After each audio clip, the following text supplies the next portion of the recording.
My name is Jacqueline, and this is the story of how my family taught me to choose revenge over obedience. My flight to Paris was supposed to leave at 8:40 p.m. on a quiet Thursday night. My suitcase had been packed for 3 days, passport zipped into the side pouch, laptop tucked in beside my pressed blazer, and that one black notebook I never traveled without, filled with project notes and passwords. The job was a dream. 6 months as lead cybersecurity architect for a boutique firm near the 5th arrondissement. $65,000, paid housing, a chance to build a future where no one knew me as the daughter who stayed or the sister who paid. But that dream crumbled at 2:17 p.m. when my mother, Angela, walked into my room and dropped a hammer with a smile. "You're not going," she said, like she was offering me tea. I stared at her, blinking. "Excuse me?" "You heard me," she said, folding her arms. "Your place is here, looking after us. France will still be there later." "We won't." From the living room, Marcus, my older brother by 3 useless years, chimed in without even looking up from his phone. "Yeah, who else is gonna pay for my new car?" "The Audi's only half paid, Jackie."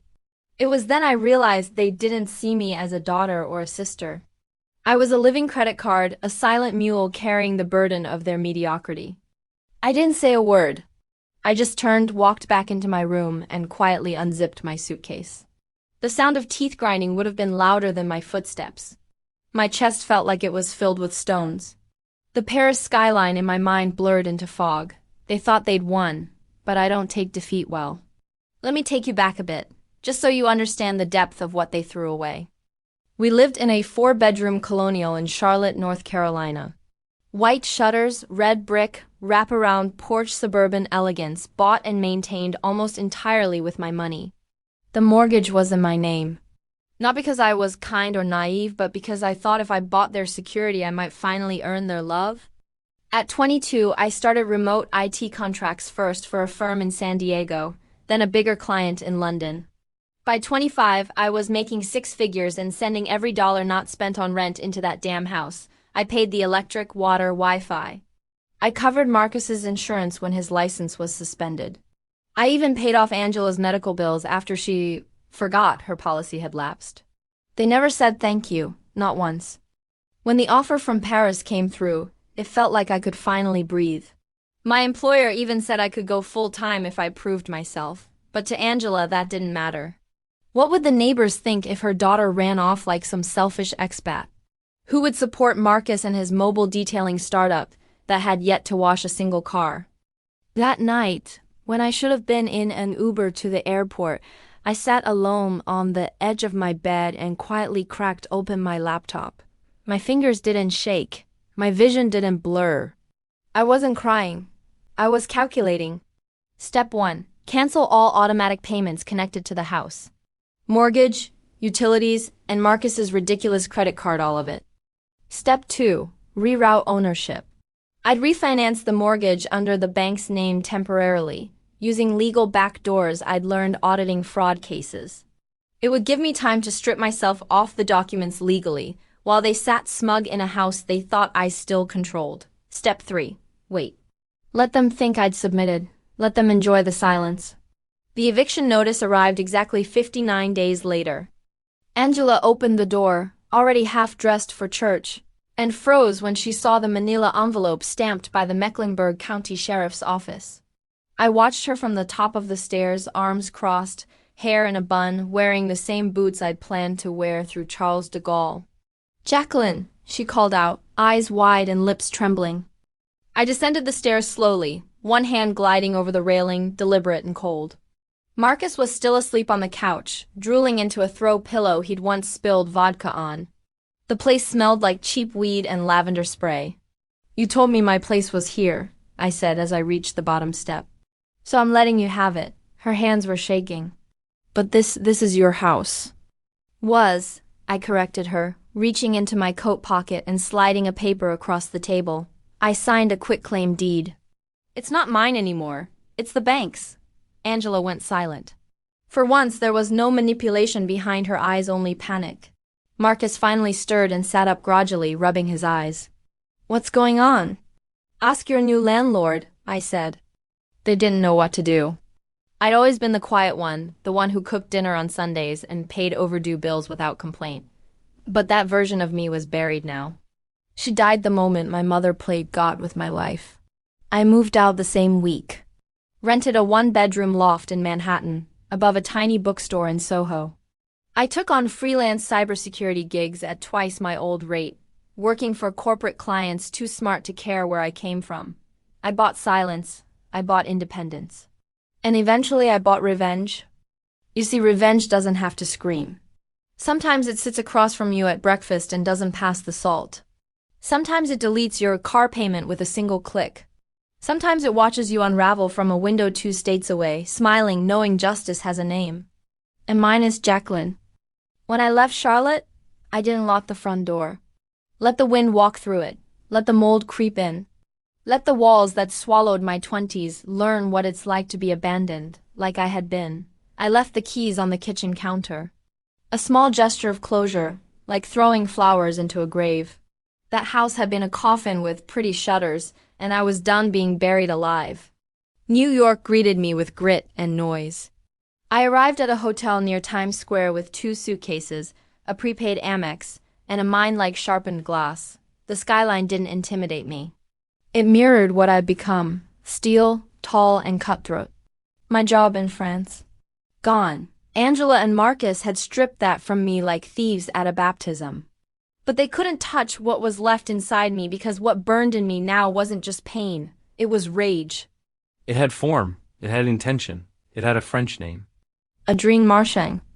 We met through a cybersecurity forum, an encrypted corner of the internet where code met crime, where I'd once posted a breakdown of a 0-day exploit for educational purposes. He private messaged me, polite, sharp, too fluent in danger. Adrien wasn't a hacker in the basement sense. He wore suits tailored in Midtown, kept his hair too neat, and spoke with the patience of a man who could kill a system with a whisper, Paris-born, New York-based. He called himself a digital saboteur, a title that made most people laugh until he showed them a balance sheet in ruin or a company bleeding through firewalls. We met for drinks in Brooklyn. A wine bar, of course. Adrien didn't do beer or bourbon. He ordered a Saint-Emilion and leaned in close as I told him everything. Every betrayal.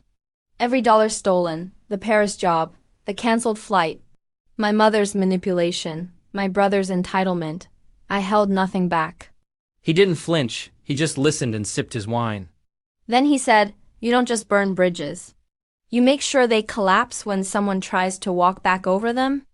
That was the moment I realized I didn't need therapy. I needed precision, so we built a plan. It started with the evidence. Angela and Marcus didn't just insult me emotionally, they robbed me. Adrien helped me comb through my old bank statements. We found recurring micro-withdrawals to accounts I didn't recognize. Credit card applications with slightly altered versions of my name. They had filed fraudulent tax claims during the pandemic, collecting stimulus funds under my social security number. We documented everything. We built a digital package labeled Fraudulent Claims, MA Family Trust. It included screenshots, PDF statements, forged emails, and metadata to back it all up. Then we submitted it anonymously to the IRS's Criminal Investigations Unit. Let the feds do their job. That was just week 1. Week 2, we took on Marcus's precious Audi, the one he bragged about on Facebook. I found the private seller Ray Mathis through a Craigslist history search and a burner Reddit account Marcus had used to talk about flipping cars. Ray had been conned. Marcus wrote him a fake cashier's check and disappeared with the keys. I gave Ray Marcus's current address, his plate number, and proof of the forged transaction. 3 days later, the Audi was towed off the street. Marcus posted about it like a victim. Crazy week, some jerk repoed my ride. If you see a black A5 with tinted windows, that's mine. 3 likes. 2 laughing emojis. I watched silently. It wasn't just about revenge. It was about equilibrium. They took from me. I was restoring the scale. Then Adrien offered me a gift. He handed me a check for $15,000. "This is from a client," he said, slipping it across the table. "He liked your precision. He wants you to ghostwrite breach protocols for boutique law firms. Quiet work. More to come if you stay sharp." It was the first time I'd ever been paid for being angry. So I moved again.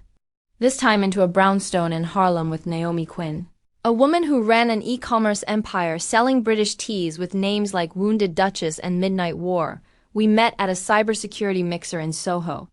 She asked what I did. I told her. I burned things down. She laughed. Then you're exactly who I need. We became something more than roommates, not lovers.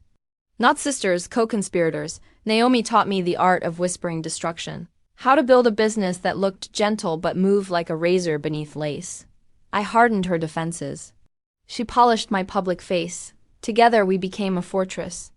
2 months passed, then came the voicemail, Angela's voice. Quieter than I remembered. Edges softened by desperation. Jacqueline, please, they're auditing us. Your brother's in trouble. We just need you for a little while. You're still family. I didn't answer. I didn't even listen to the whole thing. I sent flowers, peonies, her favorite. The card read, Your place is here, looking after each other. I'm looking after myself now. I imagined her reading it, lips trembling, realizing the leverage she once had was gone. But it wasn't over. One night, while working on breach logs, I stumbled across something. An old account Marcus had registered on a crypto platform under a fake name, but the email address, it was his. Just scrambled. A classic Marcus move. Lazy fraud dressed in dollar store cleverness. The account was connected to a bank in Italy. Adrien verified it within hours. A shell company in Milan. Wire transfers. Amounts that matched the money skimmed from my accounts. So now I had something even better than revenge. I had evidence, and Marcus? He had no idea what was coming. 3 months after I shut the door on Charlotte and never looked back, Adrien called me from his office in the Flatiron district. He never wasted time with pleasantries, and that day was no different. Your brother has a shell company in Milan, he said flatly. I stopped typing mid-sentence. Italy? Yes, Chinaro Holdings. Opened 3 years ago using falsified American credentials, some yours, some clearly fabricated. For the first year it was inactive, dead on paper, but then 15 wire transfers. Most were small 3 to 5,000. And then suddenly in the last 12 months, $28,000, then $42,000. There was only one source that money could have come from. Me. It was my money from my accounts. From the autopay withdrawals I hadn't monitored while I was too busy supporting a family who viewed me as their personal finance plan. Marcus had accessed my credentials before I wised up and locked everything down. He'd set up hidden channels, directing my money to his overseas playground. He didn't just steal from me, he exported the theft. I'll dig deeper, Adrien said, voice smooth like steel wire. No, I cut in. I want to go myself. Italy smelled like espresso and arrogance. Milan was elegant and cold, its skies gray and lean like the suits worn by the men pouring out of glass buildings. I didn't come here for sightseeing or selfies under cathedrals. I came for blood. Digital blood. Adrien had connected me with Alicia Mancini, a corporate lawyer known in both Milanese elite and Italian cybercrime units.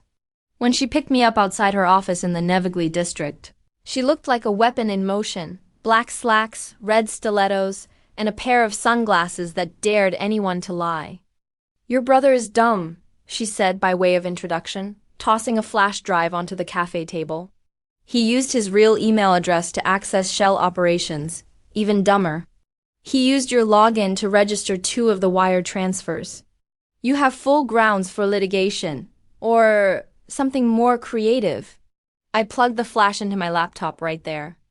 Invoices with fake signatures, transcripts of internal banking memos referencing his name. And then 2 emails from Marcus to a third-party crypto broker in Luxembourg. One sentence hit me like a slap. She's a gullible asset. She always pays without asking questions. I stared at that line. My face didn't move. But my stomach coiled like it wanted to bite something. A gullible asset, not a sister, not a person. A utility. Alicia leaned back, arms crossed. We can freeze the accounts, open a case, make it slow and painful. But if it were me? She smirked. I'd take the money and burn the rest. And so I did.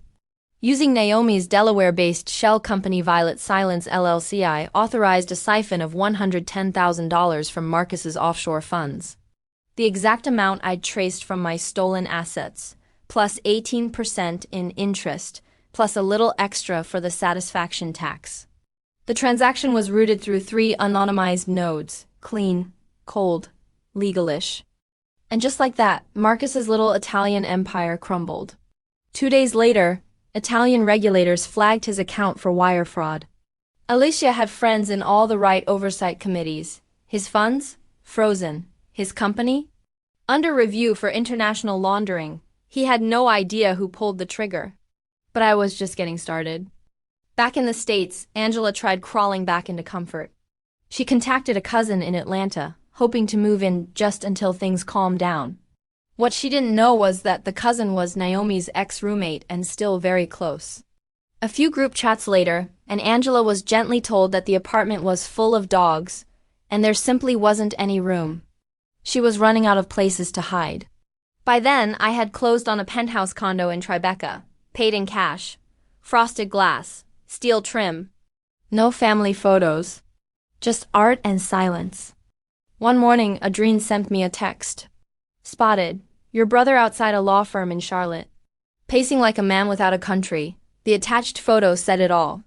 Marcus looked thinner, pale, ragged, that bloated confidence he always wore like a second skin gone. His phone was in his hand, probably texting someone else to fix the damage he created. I sipped my espresso and smiled without joy. Revenge isn't rage, it's discipline. And Marcus was only halfway through the punishment he earned. But something still gnawed at me. A loose thread, a shadow in the attic of memory. When I was 16, the week after my father died, Angela locked up the attic and said not to touch anything. I obeyed. I thought it was grief, sacred space. Now I knew better. Adrien helped me pull old tax files. My father, Franklin Reed, had a will, a trust. Documents that should have entitled me, as the sole minor at the time, to over $250,000. But there had been no trust money. No inheritance. Nothing. Angela had told me there was nothing left but funeral debt and life insurance complications. She lied. She stole. She filed false statements, forged documentation to exclude me as the beneficiary, and quietly claimed it herself. The money went into a family trust, which was never registered properly and never reported. Part of it funded Marcus's lifestyle. The rest was spent. And I could prove every part of it. I stared at the documents for hours that night. Naomi found me at the kitchen counter, still dressed in black, gripping the folder like it might run away. "You okay?" she asked. "No," I said, "but I'm ready. I wasn't just coming for Marcus anymore. I was coming for her, Angela, my mother. The woman who didn't just cancel a flight but built a prison from my father's grave and called it family. This wasn't revenge anymore. This was war." The attic in Charlotte had always been off limits. Even when I paid the mortgage, paid the utilities, paid for the roof that kept the rain off their heads, it remained a forbidden zone. Angela guarded it like it held the bones of kings, dusty, quiet, sealed, like a tomb. She never said what was up there. Just told me not to touch it. "Some things are better left alone," she used to say, every Christmas, every spring cleaning. Every time I reached for that pull-down ladder, her voice would slice through the air like a whip. She made it seem sacred, but I knew now it wasn't sacred. It was stolen. The call from the estate lawyer came out of nowhere. Calm, almost apologetic. "Jacqueline," he said, "I'm reaching out because we received a request from your mother, Angela Reed, to claim the final balance of your late father's estate. However, there's a complication." "What kind of complication?" I asked, already knowing I wouldn't like the answer. "She omitted your name." I went still. "My father died when I was 16, I said flatly. "There was no estate, just funeral debt, that's what I was told." He paused, voice tightening. "That's not accurate, there was a trust. Small, but significant. Just under $250,000, left specifically to you, as the only minor dependent at the time. His will named you sole beneficiary." My throat went dry. $250,000. Enough to pay for college, to escape, to build a new life far from the suffocating gravity of that house. It could have changed everything. Angela had buried it, lied, falsified documents. She told the lawyer I was estranged. She said I couldn't be located, and the worst part? She forged my signature on several forms that granted her full custodial control of the trust. She didn't just steal my money. She stole my life's trajectory. I booked a flight to Charlotte that night. The house was dying. The porch creaked beneath my boots. Weeds climbed the sides like slow, hungry fingers.